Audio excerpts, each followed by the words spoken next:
I'm Deacon Bob Frillo, and we're visiting with Bishop Hughes now and talking about these beautiful letters from St. Paul.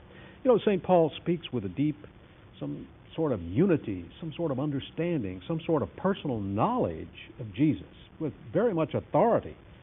But he never knew him. In all the time that Jesus was alive and walking on earth, Paul never knew him. But he speaks with this deep knowledge and clear understanding. How do we attribute that? He never knew him until he met the risen Lord. So he never knew him before the resurrection. But his meeting with him was an extraordinary, transforming experience for him. And then he went into 3 years of preparation. Now, we presume that he had help in coming to spell out the details of the message. And it was at the end of that 3-year preparation, following his conversion, that he went to Jerusalem to test the authenticity of the message as he was understanding it before he then began to engage in his ministry. And of course, at first, he was not received at all. Every place he went, first of all, people feared him because they didn't trust he had persecuted them. The authenticity of the conversion. Yeah. He had persecuted them.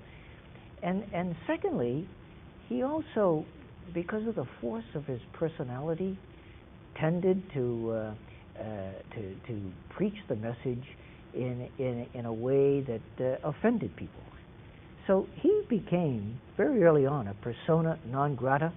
And if it were not for Barnabas was the one who, after he got rejected in the first communities he preached in, brought him to Antioch, where the disciples were first called Christians, introduced him there, and he was accepted in that community for the first time.